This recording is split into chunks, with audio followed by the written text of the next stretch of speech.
Life is hard. It comes at you fast, doesn't it? So is being an entrepreneur. You see people with the cars, the boats, the homes, and the travel. What you don't see is how many times they've failed, how hard they work, and how often they bust their butts. This is the Get Real Podcast. Get Real Podcast. We have a lot going on. We talk about life, mental health, business, ups and downs. And we have on some of the most exclusive entrepreneurs in the business world. People that have done it. No BS, no pump you up mentality. Just keeping it real and raw. Let's do this. This is Get Real. And this is your host, Mark Lyford.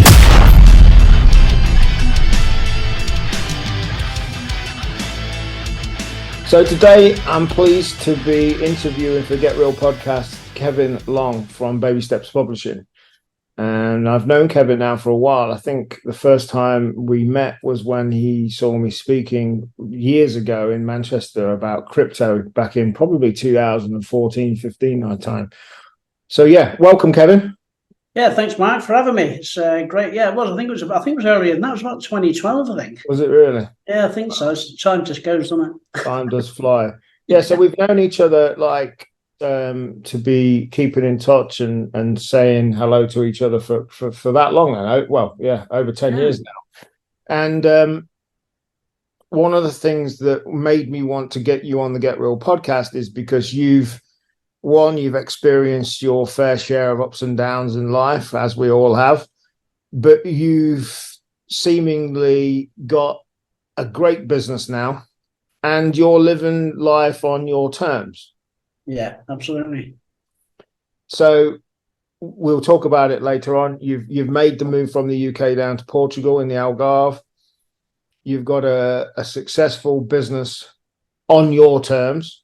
And that's inspirational to me and to a lot of other people as well. So yeah, it's a pleasure to have you. So yeah, first few questions then is what was your inspiration or to become an entrepreneur, and what was your background before you started Baby Steps Publishing? Oh, well, I'd have to go back to when I was a little kid, probably 6 or 7. My granddad was my inspiration, and he gave me Think and Grow Rich, a book, when I was 7 years old, and I still read it today. And he always said, you know, if you want to make a living, get a job. If you want a lifestyle, become an entrepreneur. I didn't call it then back then, but he said have a business, and that's what it was. I started selling comics when I was about 10 or 11, and then when I was 10, 11, 12, 13, I started knitting. Believe it or not, I used to knit ties for the older kids who were mods. And so I've always done sort of business things. And then I left school very early. I had brain cancer when I was 11. So I had a year out of school, and I didn't want to go back. And I used to bunk off school. I used to work on farms till I was 15. And obviously, you being in the UK and me at the time, you needed a leaving report to get, your national insurance number. Well, I had to go back to school after not being there for 4 years or so. And I got my leaving report and set out on the job. But then obviously I've still got no qualifications or academic qualifications. So I thought to myself, that's okay. My granddad said, what are you going to do? I said, I'll stay on the farms. He said, no. He said, you need to get a trade. He said, because you will have ups and downs in your life. If you've got a trade, you'll always get something to fall back on. So I thought, okay, fair enough. So I went on a youth opportunity program. You remember them? And 20 quid a week, that's what I was on, £21.50. Now, I've been working on farms 7 days for ages, and I used to get about 35 quid. So, dropping to 20, I was like flipping. And then my mum, that's another story, decided to take like 20 quid a week off me. And I was just like, wow, this is not right. So I started doing little bits and bobs. Went on the YTS, finished that as a sort of handyman, really, for the local council authority. And they said to me, look, do you want an apprenticeship? And I said, yeah. Anyway, the big question, if you bring your results in with your exams, I thought, oh, no. Anyway, long story short, my then boss, Tom Bowen, he said to me, I'll get you on because you're really good at what you do. He said, and even though you've been here, you've never been late, never been sick. He said, you're a good lad. So I said, okay. Anyway, he sort of wangled me into an apprenticeship, which I did for 4 years. I become a carpenter, a machinist. And that's where I started. I started up on my own, and then I'd done that for 3 years. I had a window company, and then I became a fireman for 10 years. I had a bad accident, come out of that, and went back on the tools. And I've had ups and downs in different businesses, like we all do. But my granddad was right. It was because you have a trade, you've always got something to fall back on. And I don't do so much now, but that was my bringer. I've had lots of adversities in my life. I've had cancer twice, and I've lost a daughter, a few marriages. Maybe because I was a workaholic, but the last 4 years have been amazingly good, as we'll probably talk about in a little while. So yeah, I mean, getting me as an entrepreneur, I always, from a very, very, very young age, realised that I don't want to live in. I want a lifestyle, and I've had some failures in business, like we do, but the failures, looking back as you can, have always been my fault. One thing I've always done is invested in me with mentors, and I've got some super famous mentors over the years, and I still ignored them because I had ego, and that's a killer. It really is. Well, that was going to be my next question about mentors. The question was, have you had any? You've already answered it. For me, mentors are imperative for everybody. Doesn't matter what level you're on, where you're at in life. I've had some, and I haven't got any at the moment. My very first mentor was responsible for taking me in a whole new direction 25 years ago, and was fundamental in making that shift. So what mentors have you had? Who have you had, and how have they helped, mate? My very first one was back in, it was years and years ago, but I think the one that I remember most that sort of had a big shift was a guy called Andy Fuel and Omar Peru. They mentor Donald Trump. They're in his Expo, speak for him. And I got involved in a multi-level marketing company called Eventis. And it was two things that I love to do. And that was property, because obviously I was a carpenter, but also, having a positive mindset. And it sort of come together well. And I met these guys out there in America, and it sort of went from there. I got all sorts of, mentors. Bob Proctor was one of my mentors, Joe Vitale, Tony Robbins. I've had some really big mentors that have made things, and I've learned some things from them. Systems, that's the main thing, putting systems in place, using their process and systems, but obviously adapting it to what I did. And, again, lots of failures, even with a system, until you do get one that just works. And I've got a system for my business now that I haven't changed for, I don't know, maybe 7-8 years now, because it works. All the things. I believe in feedback. A lot of people, again, ego standing in the way. I love feedback from my clients, because I started. A big influence for me was a guy we know, Alex Jeffries. He made a massive difference in my life. And like you say, it was such a mind shift from one thing to another. He made a huge difference. And he gave me my nickname, if you like, the Kindle King, because I just used to do Kindle, as you know. And when somebody, people kept saying, do you do physical books? And I used to go, no, a bit slow sometimes. And then I thought, hang on, why don't I do physical books? It's a different process. But I ended up, getting somebody, it was Debbie Drum from America, because she did physical books. We sort of exchanged skills, and that's how I started doing books. And then somebody said, do you do ghost writing again? No. And then got somebody to do it. And now that's what, obviously 16 years later, I've got a very successful business, but it's mainly from feedback. I always keep things like super simple. And it's not just because I'm not academic. I'm very intelligent, but I'm just not academic. But I always think, an Americans say business 101, find out what people want and give it to them. That's all I do. I just ask questions. If I don't know something, I ask it. Someone will give me the answers. As long as I check them out and do my due diligence, it's right. And that's all I do. I just keep things very simple. The same with me teaching my system of somebody to write a book in 17 days. They go, can't do that. Well, I've done it hundreds and hundreds and hundreds of times now. And mentors are People will invest in a 55-inch television for their house, but they won't spend £500 on a mentor to take them to a next level in their life. And that's how I've looked at it since I was little. Is there one mentor that you look back on that had the biggest shift for you in your business and your life? Bob was my biggest shift, I think, but by far. And I'm still missing now, a couple of years after he's gone. But his legacy, again, he's left a legacy that he'll leave forever. And a lot of my coaching students, I teach Bob's processes and systems, bits of Tony's, but mainly Bob was the influence on my life for sure. And it was an honour to know him.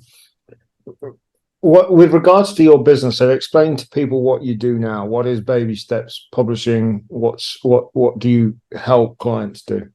Yeah, I mean, if I've got enough time, I'll give you a couple of minutes history first, because it sort of cements what I'm saying.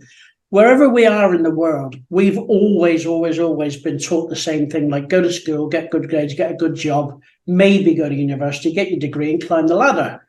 That system doesn't work. It's never has done, really, only for the few. And this pandemic of a couple of years ago has highlighted it like massively. And the reason that system doesn't, or pretty much hasn't worked, is because every one of us at some time in our lives are taught to trade our time for money. So we can have a fantastic job or a fantastic salary even. But if something happens externally, i.e. pandemics, wars, or whatever stuff they've got up their sleeve next, we can't control that. And if our finances take a hit, it doesn't take long. You can have huge savings, but then Sue, if you've got money going out with none coming in, it can really cripple you. And I've got friends who have been in serious situations because of it. They can't control it. So I coach people to have residual incomes. The products and services that they offer every single day in their jobs or in their careers, they write books, they do video courses, audio books, and they have them online, because situations where people, wherever they are in the world, if they're helping people do whatever, X, Y, Z, other people in the rest of parts of the world, they have the same problems, but they just don't know you. So I help people use a book, not as book sales, because it has nothing to do with book sales, but as a full business tool. If anyone's got a book, and they say, if they've got a business, I should say, they should have a book. And people think, it's because you're a publisher. It's really not. It's just it's common sense. Well, if it's common, but it's common sense. If you have a system, if you can, and you're a marketer, if you make money while you sleep, it's great. It's amazing. It's residual income. You do something once and you get paid forever. My first book, which I wrote back in 2008, which was a super flop, I adjusted it, used my system, and I still get residual income now. I mean, the 6 books that I've written, they've all been, bestsellers. I give that to charity now because, it's not a massive amount of money, because I don't use the books as book sales. I use them to leverage, my business, to tell people what I do. And it's just a system, like I say, it's very, very simple. And that's what I teach people to basically, I work with visionary business professionals, and we help them grow their companies by writing and publishing a book. And I have a free strategy call. That's, that's why I have my calls, just to tell people I don't sell. I've never been able to do that. I don't like or enjoy doing it, but I just give people facts. I give them some tools to do the book, and probably 8 times out of 10, they come back to me. And that's it. It's super simple. And in that part of you've mentioned the word systems a lot. You've mentioned systems a great deal, and that's personally, I'm not a details person, and I've always struggled with, and I'm not particularly good with managing people. I'm either too hard or too soft. But that word systems has come up over the last 10 minutes that we've been speaking a lot, and that I know you view the systems that you put in your business with the utmost importance. How long's it took for you to hone those systems? I know you said that hasn't really changed much in the last 6 or 7 years, but you've got it. How hands off is it now for you to where your business can run not without you? No, but I know what you mean.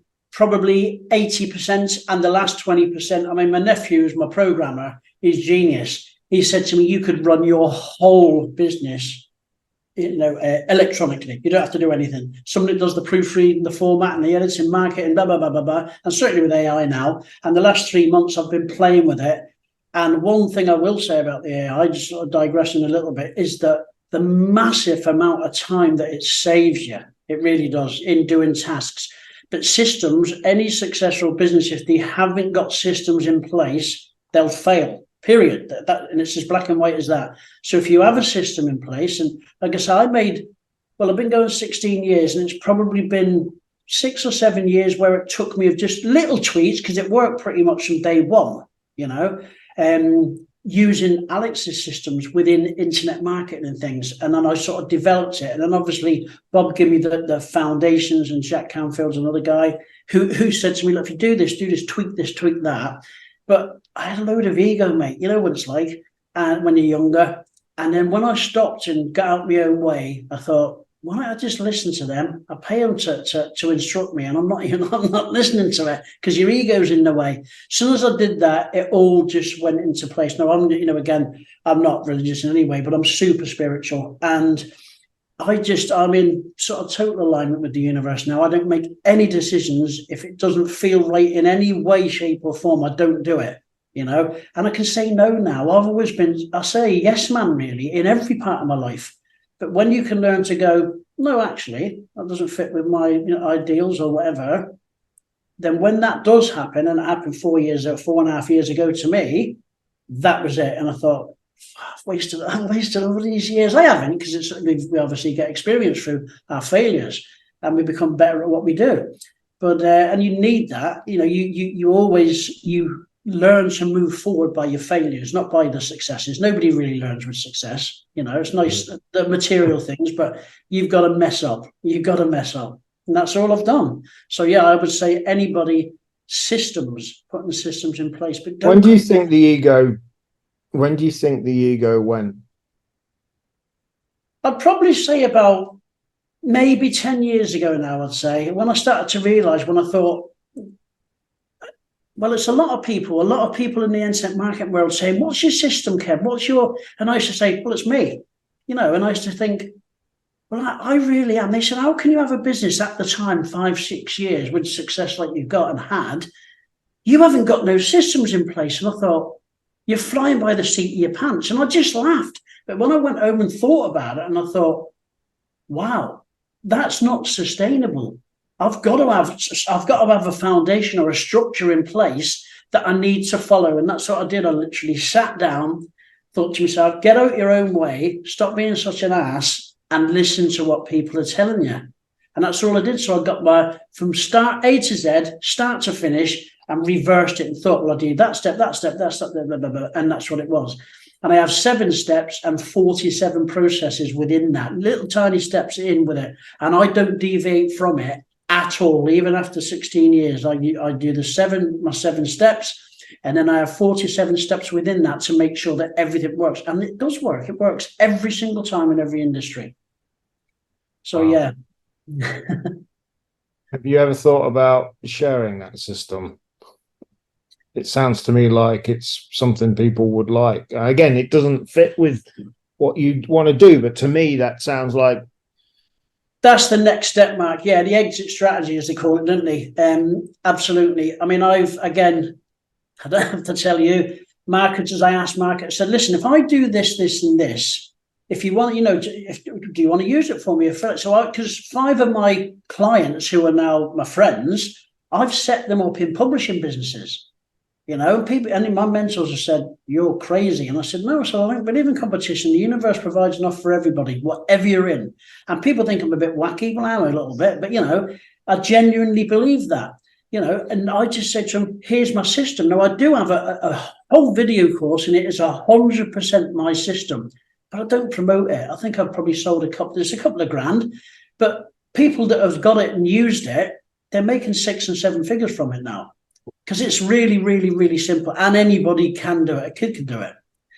So my exit strategy, I don't know when. I've tried to retire sort of 2 or 3 times, and I can't, because this is not just a business. This is my passion. I'm born to do this. I think, though, to people like you and I will never retire. No.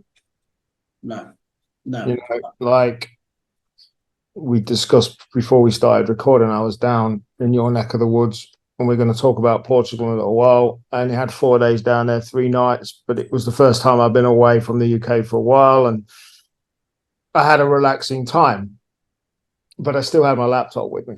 Yeah, you can't, even when I go to the States or wherever I go, I think I'll just take this in case.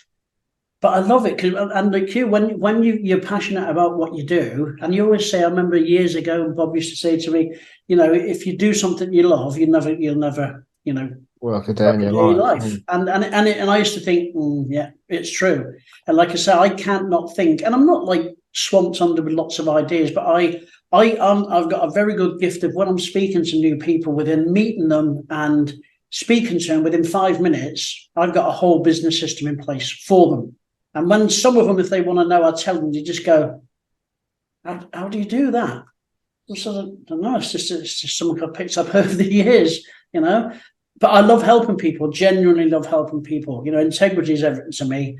And I don't have a huge circle of friends, but the ones that I do have, and it is probably on one hand, I know they'll always be there for me. And that's important to me, you know. That sounds very similar, mate. Yeah, that's why we connect, mate, because we've had a lot of stuff together, the same things what's happened, but we still help, and it doesn't dampen our enthusiasm to help other people, you know. One of the best, just sideways for a minute, talking about notes and stuff, if I ever didn't take my laptop with me anywhere I travel, which I can't imagine, one of the best things that I got is one of these Kindle Scribes. Yep, brilliant.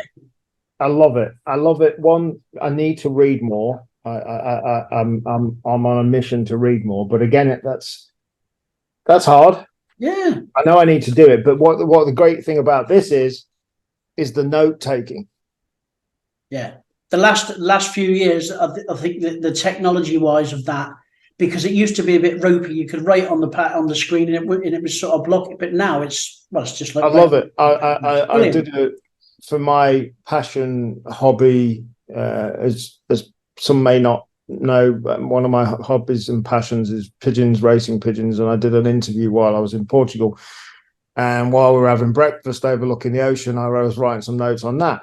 Yeah. Sent it to my laptop straight away. It converts it to text. I love it. It's I mean, I love technology anyway, but that certainly is and the fact that it's just great. It's a great piece of kit, the Scribe. I've had Kindles for years, but that Scribe is great. Right, moving on. So after everything that we've talked about at the moment, what now does success mean to you? And this is I've learned 20 years. We've been on different paths, but similar experiences. Success now, to me, is very different to what it was 20 years ago. Oh, yeah, huge. So what does it mean to you now? Yeah, I always thought that, you know, and, you know, I've had 3 marriages, and it's mainly because I worked. But in my mind, I wasn't giving them what they needed. So they went elsewhere. But work, make sure we finances are okay. But it's not. You've got to get that balance. The most important thing for me now, you know, 58 years old, is the time freedom. I choose. I'm living my whole life now. So I won't stop working. I mean, I get up very early, 5 a.m, you know, go to the gym, and I do my work by 9 o'clock. All my day's done. So, you know, again, because I've got personal systems in place that I use and do every single day religiously, but it's not nothing to me because I've done it for forever. And like I say, I choose how many calls I have a day. If I want to go to the beach, if I want to walk to the countryside, if I want to do whatever I want to do, if I want to spend out and do nothing. But I don't, because I'm always thinking next step. But yeah, I'm at an amazing time in my life now, and it is definitely the time freedom. Just saying, oh, I'm not working today, or I want to do this today, or on a whim, I'm off to Spain, I'm off to France, America, wherever. Obviously, you need the finances to do it, but if you've got a business which is structured, and that's what it's about, and your finances are there, you can do that. But I've found since living here now, I've not been anywhere since I've been here a year next week, and I don't need to go anywhere else. This is so untapped. So I'll have a drive out on a Sunday, little different places.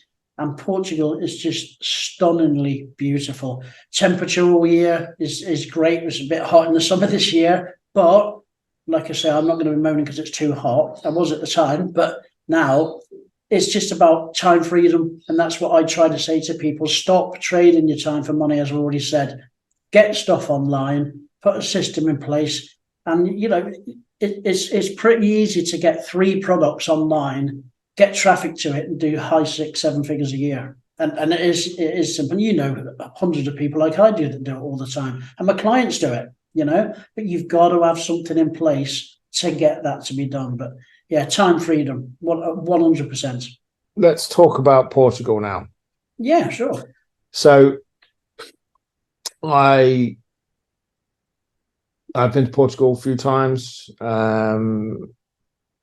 Within Europe, it probably has some of the biggest big pigeon racing events there is in Algarve, which was the reason I went down there. Yeah. And you started going to Portugal for a few months at a time.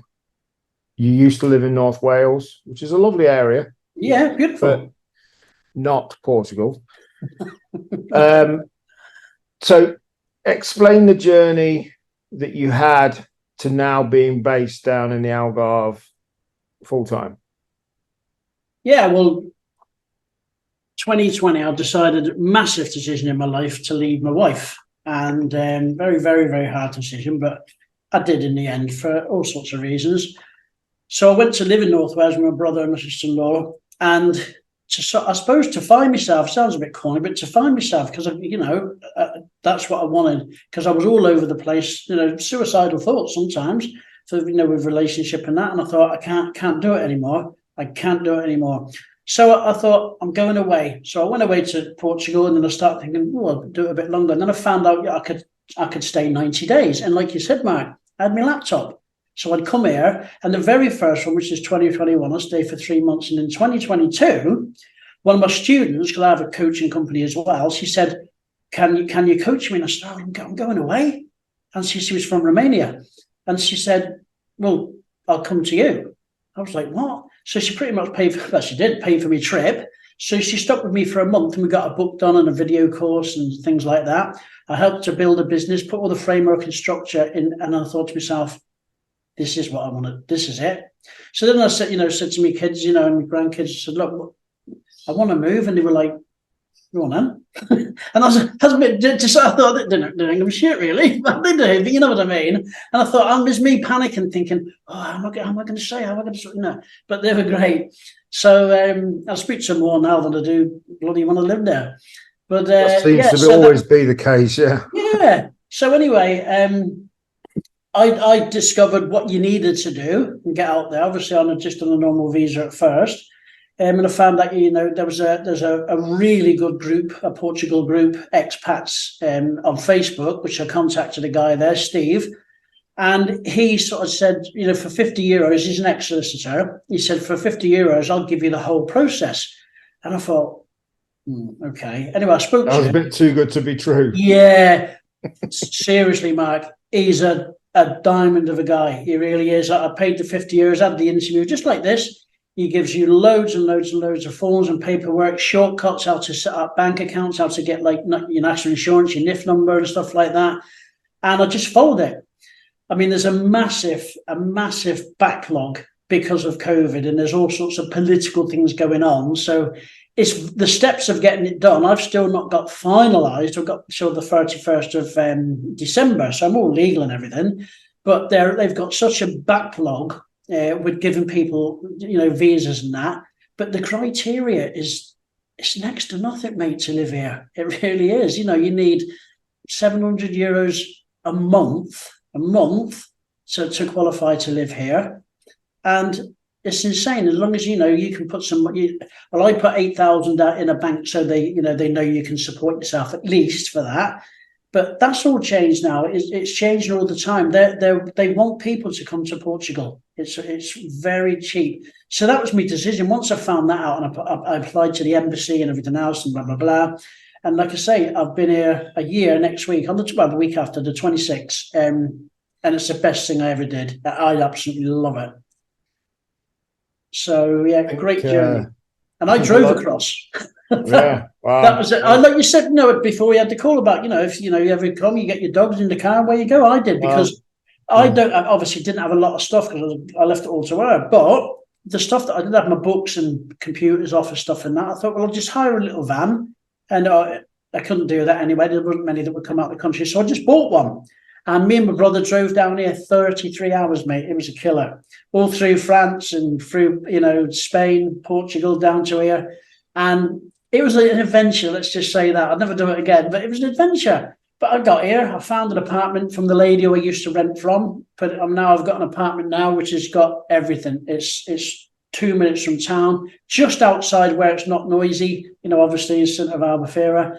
And it's stunning. I've got, a pool just there. I've got mountains that side, and it's just beautiful all year. And I love it. I've got half of what I used to have, but I am so happy. This is, and we've spoken about this before. This is 58 years. I've never felt at home anywhere, but now this is my spiritual home, and I absolutely love it. And it's 300 days of sun a year. Yeah. 300 days. It's awful. What does it get down to temperature-wise in the winter? Well, in the winter, it's probably around about 68 to 75, I would say. That's not bad. And it's beautiful. I mean, now I've just started to see people, my friends, me and my friend went out the other night for dinner, and she's got a jacket on now, and I'm thinking, what? But in the winter, I have shorts and t-shirt on all year, even in the UK.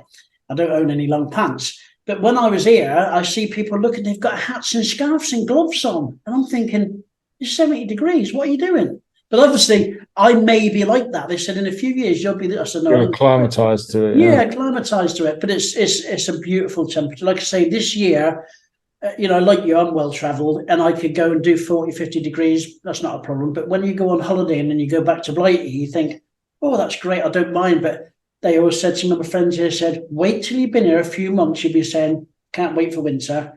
And I said, you'll never hear them words. And about a couple of months ago, I said, this heat, because it like 2 o'clock in the morning, it's like 38, 40 degrees. It was like nearly 50 every day. And I thought, I can't wait for winter. And as soon as I said it, the three of them laughed. And I just went, oh, yeah, I can't wait for winter. But apart from that, it's not a baddie, but it's intensely hot when you live here. It's a different experience. But I wouldn't change it back for North Wales. Like I say, I love North Wales, beautiful country, and the things I did, my fishing and things. And like you found out, Portugal is great for pigeons. I only found out about a month ago the World Championship carp competition is in Portugal. It's up north. Really?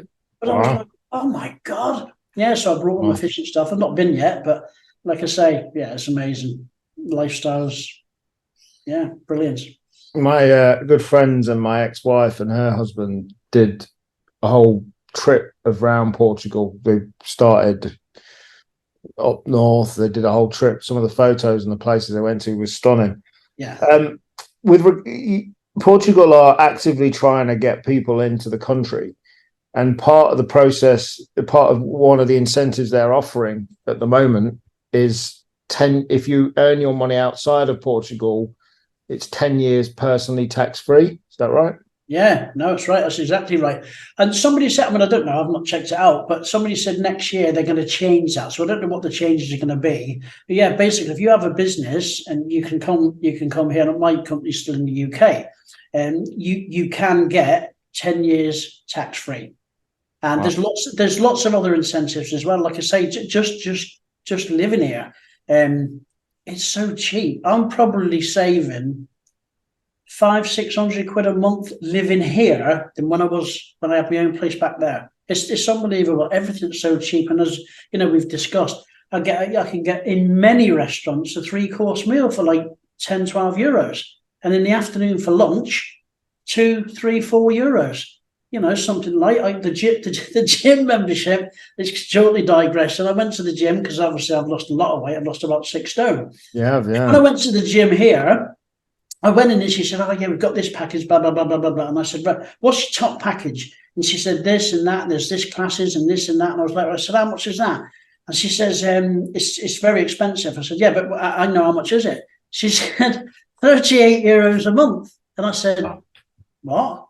And she said it again. And I said, no, what's the expensive one? And she said, that is it. Wow. I was paying 95 quid for bog basic in the local council gym. And I was like, geez, and here it's just, there's beautiful swimming pools, there's restaurants, and it's amazing. And I've got a personal trainer now, which is, I say, is free because I didn't even have to pay for her. I mean, obviously I paid for her, but the money I was saving just going to the gym in the local Colwyn Bay. It's everything's the only thing that I've found to be expensive here, and I've not bought one yet. Because again, cars. You know, a 10, 15-year-old car here, you're talking 4,000 or 5,000 euros.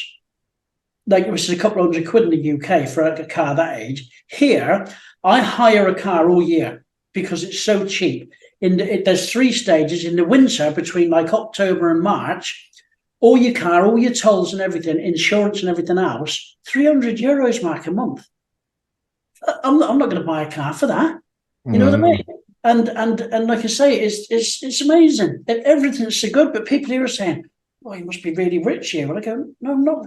You don't understand." It's because, again, mentality-wise, I said to hire a car in the UK a month, it's thousands of pounds. I said, you know what I mean? Yeah. So yeah, everything. I mean, and obviously, I know a lot of locals, expats who have been here for like donkey's years. And they say to me, go there, and I get great deals, you know. And like I said, I pass that on to other people. But like I say, I love it. I love it. Great. Just, you touched on your weight loss. Did that kick in prior to Portugal, or has Portugal been a catalyst for that? Yeah, no, that was the more of it. It's the first time, because I was a personal trainer for martial arts for years and years. But then COVID, I put 4 stone on in about a year. I was like the butcher's dog. And I just thought, I can't be doing it, because I used intermittent fasting. And it was Chris Winters, actually, you know, Chris, used this system years ago, and I lost the 6 stone, but then I've put 4 back on, and I thought, whoa. So when I moved here, I was still heavy. It felt better, felt heavy, and I thought, no, I need to get a personal trainer now. So that's what happened, and that's how I've lost the weight again. But I love it. You know, like I say, I feel better. I can tie my shoes, simple things. You know, reach stuff off a shelf now, and it makes such a difference. You've got to be healthy inside, and I think as you get older, you realise that you can't keep eating crap all the time, and you need to, again, you need a system in place. But I would guess that down there, I mean, I certainly am nowhere near as hungry when I'm in warmer climates. I'm not feel myself reaching for the same stuff and the same crap that maybe you would. Yeah, I think there's a comfort element to that. Yeah. And like I said, just waking up in the morning when I open the curtains and my blind, and the sun's out, you automatically feel great. And when I used to do it in Wales, even though I don't mind the rain, when it's consistent, you do. I used to wake up and think, oh my God, it's raining again. And my brother still sends me stuff, and I go, don't send it to me, I don't care. And you know, it makes you feel better straight away. Just that, and maybe it's just me, but I don't think it is. But you know, no, it's like being in the summer in the UK. Yeah, I hate the winters. Yeah, I hate the dull. Yeah. Right, let's move on a little bit and talk. Yep. You've had a journey. Most people I talk to on these podcasts have had a journey, but you've had a particularly rough one in some ways. And let's talk a little bit about mental health, if you don't mind. How have you dealt with it from a point of view of, I've publicly stated I've suffered from mental health the last 20 years off and on. And I'm passionate that men specifically don't talk enough about it.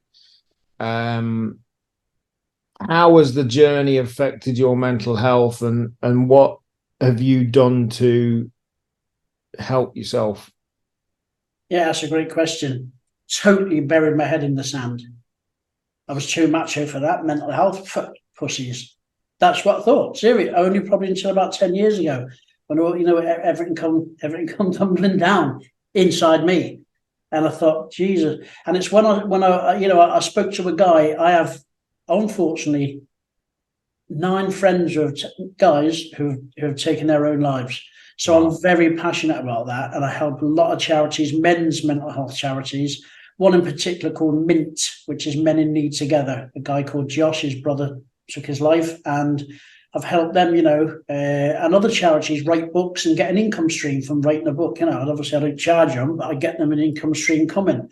But I just talked to, because I thought it was a non-manly thing to talk about your mental health.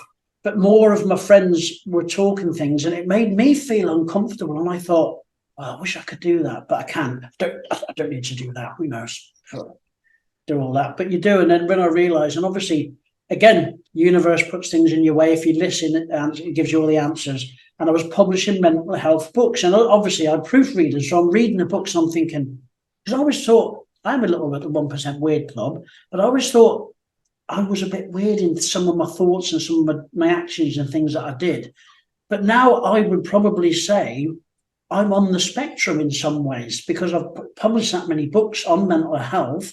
And it was again, awareness, realization, thinking, well, I do that. I think that. Oh, okay. And I started talking to people, and coaching people. And when I coach my clients and my students, my coaching students, I'm still coaching me at the same time, because I always say, if somebody's pointing a finger, there's always 3 pointing back. And it's true. So when I tell people things, I say, and I'm talking to me. And I think it was just realizing that it's not weak to show your emotions to someone. I tell guys, I love them and stuff like that. Now, years ago, I hardly told me kids. I mean, and friends. I tell everybody now, and I genuinely mean it. My very few friends that I've got. But I think it was more internally. It was me getting in my own way, realizing just talk to people. If you're feeling like crap, talk to people. Now, I talk to the universe all the time and meditate, and that made a massive difference, meditation. And I meditate all the time. And I have, again, little systems that I use that helps me clear my mindset, keep me grounded and things like that. And over the last, I'd probably say 4 years since I left my missus, I've really come into my own spiritually. It's not all hocus pocus crap. It's not. And there's certain things that all of us do who don't even realize it, but all the answers are within us. We just have to ask the questions, or ask the right questions anyway. And that's all I've done. So I've learned mainly from my job, my books that I've read and published for people, and thought, And a couple of my clients who, I've had a couple of sessions with them, and they've all said the same thing. It's just release. It's you're stood right in your own way. Everybody, nobody needs therapists. Because if you listen to what your own little voice, or call it whatever you want, is telling you, it's there to protect us. It's a natural, innate thing in everybody. But unfortunately, we don't, and it's sad. But I think now with what's going on with mental health, the general umbrella of mental health, it is easier to talk. It's more acceptable. Yeah, it is. I mean, I post about it. I've posted about my issues with it in the past. I posted about medication that I'm still on, and I've posted about various things online. But it is getting easier. But I also find that whenever I do public posts, I get very little reaction publicly. Yeah. But what I do get 9 times out of 10 is I will get people private messaging me. Yeah. So there's still the stigma. Yeah. Yeah. And I'm going to say, and I don't put a lot out, but if something comes into my mind, I think, I'll just throw a post on in my group or whatever. And I might get 3 or 4 comments if I'm lucky, a few likes, but then I'll get a DM or something, and I go, oh, okay. And then I'll try and answer it and just say, look, I'll say, did you go through this? And I say, yeah, certainly, obviously losing my daughter and things. Yeah, how did you get to it? I said, well, I don't know. I didn't for 10 years. NLP helped me, and I still advocate that, and I still teach it to people now. I'm a master practitioner. I've been doing it 30 odd years now. And it's important because it's about finding that root cause and then eliminating it, not putting a plaster over it and say, it'll be all right, because it'll come through again, and NLP is amazing. You know, I use it in every part of my life, every single day, and I advocate it to everybody. If you've got any problems, don't go to an ologist, as I say. Go to someone that does NLP. They'll do a little program on you, and within 10 or 15 minutes, and that's, you know, if I can just share it. I lost my daughter in 2023. I was going in 2003. We were going to Canada. I was in Canada, and I was a fireman at the time, and we were all ready to go. And my wife went on holiday to Wales, where my brother lives, and the baby didn't wake up. You know, it was devastating. But for 10 years, Mark, it cost me that relationship, and I treated her awful because of my pain, not thinking that she'd lost a daughter as well, because it was all about me. And we're okay now. We're great now. Long time ago. But, you know, that's, if I've got a regret in life, it's treating her how I did, because I shouldn't have. But I was in Tempe in Arizona, and it was Bob Kiyosaki. I know Bob, and he'd done some NLP along with Andy Fuel with me on getting over this issue, and I couldn't mention her name. I couldn't do anything to talk about it because I'd just, like, I'm very, very, very passive, but I'd just flip like that. And he said to me, you need to get on that stage, he said, because you need to get over India. That was my daughter's name. And I flipped. I said, don't you effing ever. And he said, but I had this, again, energy come through me, and I thought, okay. So there was only about 80 people there. Went on stage, they'd done some NLP on me, just a technique that I use now. And it ended, and my shirt was wet through where I was crying. Didn't really remember much, but I do remember this, and it's vivid. I went to sit down at lunchtime, and there was Jim and Lynn. They were security guys from New York, big, strong guys. And he sat down and then said to me, do you mind if I ask you a question, Kevin? And I said, yeah, sure. I said, what's up? She said, you know, with your daughter? I said, yeah. She said, what sort of happened? So I just started talking about it, Mark. And all of a sudden I just went, whoa, shit. I'm talking about it. I could never talk about it. So I went backstage and I said to Andy, what did you do to me on that stage? He was like, what? I said, what did you do? And he said, it's just an NLP technique. And not whatever the cure is, he said, I found the route, and that's how I started to do it, because of that incident, because it got me over losing my daughter. You know, well, you don't obviously forget about it, but it's a very, very powerful story. And I say this when I'm on stage myself. There's a lot of people I've helped by just telling that story, and that is it. But it's amazing that as a mental health tool, I don't think it's used enough. You know, but that's personal. But I've got lots and lots of test cases, if you like, that I've helped people. You know, people have flown me to Ireland, they've flown me to Germany, to America, just to do it. Now, when the pandemic happened, and I don't charge for it, I can do NLP sessions through a Zoom call, and it still works. You know, so it's amazing. You know, so I'm very blessed at some of the things I do. But like you, I know you're the same. When I commit to something, that is it. I commit to it. You know, and I give it 100% until it succeeds. I mean, I've had years ago therapy, different types. CBT helped me. Probably one of the second darkest time in my life. That helped. Which I would suggest people should. I like CBT because it is a practical goal-based thing. But yeah, it's funny how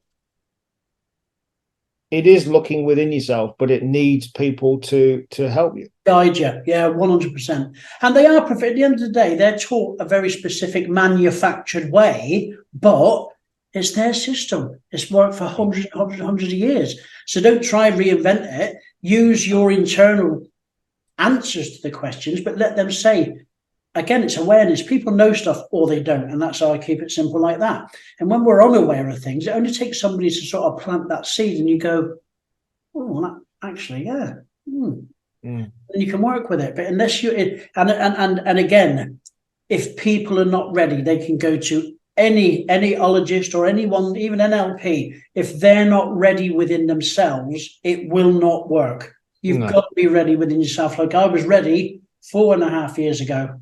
when I made the switch of becoming single, very happily single. And but until then, I'd have kept going round and round on that mental wheel of life, and would have probably taken my own life. And that's something I would never do because it's sacred. But I think I would have, and that's why I thought, no, my time is, I've got to go now. I've got to go. It's been a journey. Thank you for talking about that. Right, let's move to some other questions for you. I mean, this is an ironic question, really, but are there any books that you would recommend people should read? 2 books. One's very, very old, 1908, which was Think and Grow Rich. Took him 25 years to. I've got many versions of it, and Bob had one since he was a lad. It's the same book, and I've got it, behind me over there now, a black leather bound one, Think and Grow Rich. But the latest one, I say latest, probably 10 or 15 years ago, Everybody Knows the Secret. I mean, that's a great market employ, but some of the principles are good. But Rhonda's wrote another book, which is called Magic, The Magic. And it's a 28-day system, and it's about being grateful, gratitude. And there's little things that you do. It literally takes 10 minutes a day. It changes life, and I can't believe to me personally, every one of my students get it. And I've bought 5 or 6 copies of people here who are now my friends. I've bought them a Portuguese version of it, and the changes in their life in relationships and finances, even in Portugal, has been astounding. So they're 2 books that I definitely. That's interesting regarding Magic Book. I haven't read that one. I did read The Secret, and if I'm honest, I didn't get it as such. But this was 15 years, whenever it came out. But that's interesting that you said about the Magic Book. That's something I'm going to have to. It's called Magic. It's seriously, Mark. And like I said, it's very, very simple. You just read a chapter a day, so you're not like heading it, but you write things down. Basically, 10 things that you're grateful for. And it's a bit hard at first. You think, yeah, I've done it. Yeah, my friend Mark Anastasi's been telling me for 15 years since I've known him. Your mindset. It's all to do, and that's why I've got through my adversities.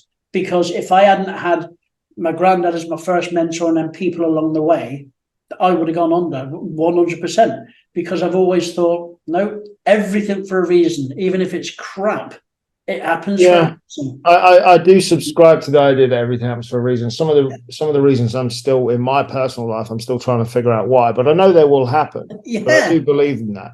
Yeah. If you could go back to your 18-year-old self and give him one piece of advice, what would it be? Get a mentor. Yeah. It's as simple as that. Get a mentor. And I'll add a caveat to that. Make sure if you get a mentor, they are where you want to be. Because, there's lots of charlatans out there. Many. I've discussed with other people on podcasts about the idea of paying for mentors. So my first mentor, a guy called Harry Dan, who I wrote about in my book. Yeah, I remember, yeah. That was a meeting. Well, it was me being a pain in the ass to him and then him becoming my mentor. I didn't pay for it. But certainly if you are paying for mentorship or coaching, like you said, where are they where you want to be? Yeah. Certainly within our sphere of social media, there's a lot of people coaching, mentoring that haven't lived the life you want or experience. There's a lot of charlatans out there, but the idea, I've changed my mind about the idea of paying for mentoring. It depends what kind of mentoring. Like, would I pay for mentoring from specific people? Yes, I would. But I also think there's a value in, like, my very first mentor. I think your peer group can become unofficial mentors to a degree in different areas. Yeah. The idea of it's not what you know, it's who you know is a big thing to me. Your network. And I'm like you, I haven't got a very wide circle of true friends. Yeah. But I have a lot of people that I know and would go to about specific things and vice versa. I think there's a value in that as well. Yeah, and people, obviously people who pay more attention. That's one of Bob's things he used to say all the time. If you pay for something, if you give things away, that's why lead leaders, whatever they call them, they work to a degree to grab a name, but they don't pay. But if somebody's putting skin in the game, as the Americans say, and they're spending £100,000, £100 or £1,000 to mentor, they're going to take notice of it. They do, So people who pay more attention, and that's a true fact. That's the true fact in my experience, And again, like you, I've got lots of very famous, mentors and people. Connections, not necessarily friends, but people if I needed stuff, and that's why I can build businesses for people, because I can get people on TV and magazines and all sorts of stuff like that, as we spoke about before. But it's only the connections that I've made over the years, and that's it. It's like anything, you've got to stay open-minded to anything. But the charlatans, they're out there. They're out there for sure. And especially the last few years, I get people at least once a week on my calls, and I'll say, what do you do? Oh, I'm a coach. And they're very proudly holding a certificate. And I say, all right. And they said, yeah, I bought this course. I've done like 60 hours I've done. And I think, no, you're not a coach. And again, experience, the best coaches are people that have gone through some shit in their lives, like us. Sure. And by far, but people are more concerned now about the results that you can get them, as opposed to how many certificates you've got hanging behind you on the wall. 100%. Sure, yeah, definitely. Life experiences, yeah, definitely. So what does the future hold? Now? Well, we spoke about it before. There will be an exit strategy, because I've left a legacy already for many people, hundreds. But I can't see myself stopping doing what I'm doing, because people say, well, you can afford to retire and blah, blah, blah. And I say, yeah, but I don't want to retire, because it's not as though I'm working. I have life balance, like we've already discussed. And my future is, I live every day as though it's my last. And people say, gosh, that's drastic, because we don't know. And I've already said, I've lost friends who go to sleep and don't wake up. And you think, Jesus, I'm 58. I know a lot of people who haven't even reached that age. So I every single day is my last day. I make the most of every minute of every day. And people say, it's a bit negative. And I don't think it is. If I want to do things, or things that come, I go and do it, because I might not be able to do it next week or tomorrow or in an hour's time. So, yeah, I'm here now. I don't have any other plans, not concrete plans. Even traveling, when they lift that ban in America, I'll be going back to the States to talk again. But apart from that, no, because I'm in Europe now. I can drive pretty much anywhere without going out of Europe. And there's so much, even just in Portugal. So I am living the life. I'm living the life. Yeah, happy place. Inside as well.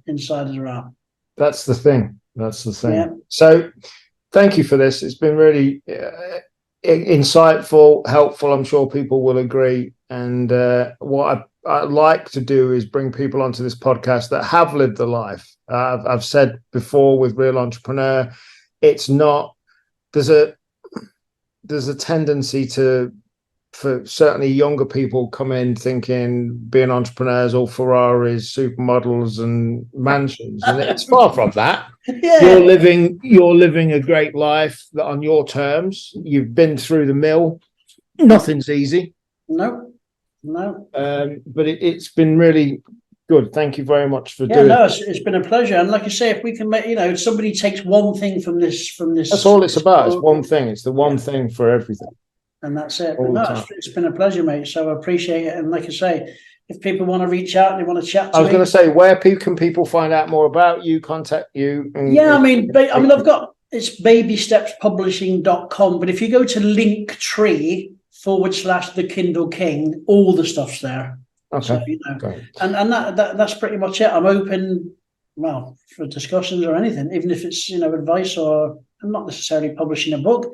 They want to know how to grow the business. Again, I believe in giving before I receive, and that's what it's about, building relationships. And that's it. So, but it's been a pleasure. Thanks again, Kevin. Thank you. Take it easy. Mate. Cheers. Bye.